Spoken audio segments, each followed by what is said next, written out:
There has been an increasing trend of urban flood disasters in India in the past few years.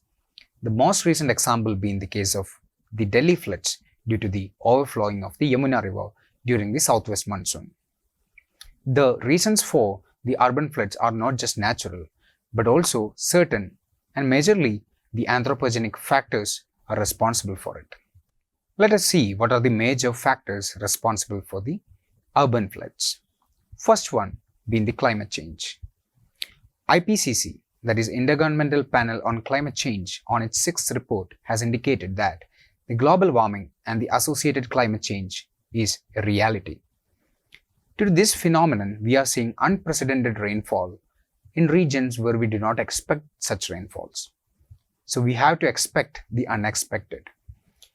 Also, the melting of glaciers in Arctic and Antarctica have led to a rise in sea level, and further rise in the ocean temperature have led to an increase in hurricane and tropical cyclone activities.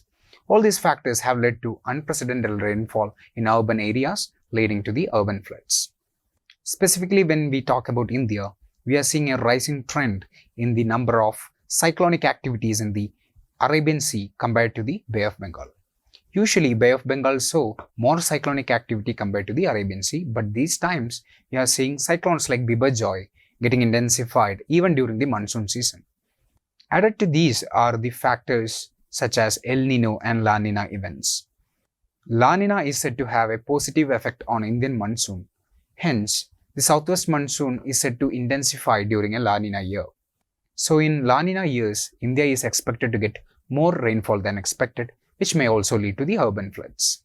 These are the various natural causes that can lead to the urban floods. Not just these, let us discuss some anthropogenic factors also.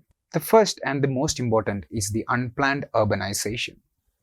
These days, cities are coming up without proper drainage systems, and these have contributed to urban floods creating havoc in these cities. Added to these are the effect of excessive concretization of the cities. These concrete structures lead to an effect called as the urban heat island effect. Due to this urban heat island effect, there is increase in the convective rainfall happening over cities, which have also led to a more than expected rainfall. A third factor would be the encroached urban wetlands and floodplains. If we had more of such wetlands, lakes within the cities, it would have helped us in holding back these floodwaters. Another factor responsible for the urban floods is the poor drainage maintenance. We know that most of the drainages of our cities are clogged by the irresponsible waste disposal measures. Adding to these factors is the unscientific change of course of river water bodies for the sake of hydroelectric generation. Not just that, activities like illegal sand mining in the riverbeds reduces the water retention capacity of these rivers and also leads to this flooding. In the case of Kerala floods 2018, an uninformed release of waters from the dams of Idukki district had also contributed to the urban flood phenomenon. Having seen the factors responsible for the urban floods, now let us have a look at the impacts of these floods. Urban floods can lead to several health issues. For example, after a flood, the wastewater or the flooded water enters into the wells, ponds, etc. This pollutes the water in these water bodies and causes several health risks. For example, diseases like jaundice, diarrhea can be spread. Urban floods also leads to disruption and destruction of the infrastructure. For example, during an urban flood, the power supply, the sewage networks, the transportation facilities, etc. goes to a block. The effects of urban floods are not just to humans, but also to various flora and fauna. Several plants, trees, domestic animals gets washed away during these urban floods. All these negative impacts combined damages the entire economy. It can lead to an economic slowdown. For example, the 2022 Bangalore flood caused a single-day loss of 250 crore for the IT industry in Bangalore. Not just these, the psychological trauma that these urban floods gives to humans is long-standing. National Disaster Management Authority have given certain guidelines to be undertaken to counter the urban floods. For example, it has recommended installing state-of-the-art water level recorders and monitors in a river system. They have also recommended regular desilting of urban wetlands and rivers so that their carrying capacity can be improved.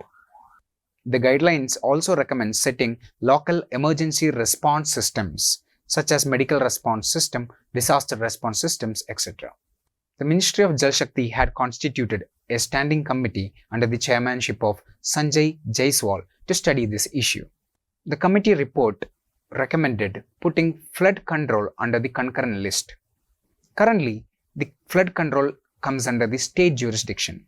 So if we are shifting it to the concurrent list, central government can have a greater role in disaster resilience and mitigation. The committee also recommended setting up a national body, that is National Integrated Flood Management Group, under the Ministry of Jal Shakti for a coordinated approach to mitigate the floods. The committee also recommended central government should increase their share in flood mitigation and disaster response. Having understood all these aspects, now let us discuss what are the mitigation measures and what is the way forward to counter the urban flood phenomenon. The first one is to properly delineate the flood-prone areas, and the infrastructure development should be always away from these flood-prone areas. Secondly, strict actions against encroachments of water bodies should be done. This was seen in the Supreme Court verdict on the Kochi-Maradu flat, which led to the demolition of the said flat. Third being the proper planned drainage system and their proper maintenance. Not just that, creating awareness and educating the residents and the community who are living in the urban flood-prone regions are also very essential. A good case study in this aspect would be the Tokyo city, where they have constructed underground discharge channels in order to divert the flood from the surface to these underground channels. More government schemes like Amrit Mission, Sponge Cities Mission can also help us in tackling the same issue. For more such discussions, tune into Amrita IAS YouTube channel. Thank you. Amrita IAS Academy.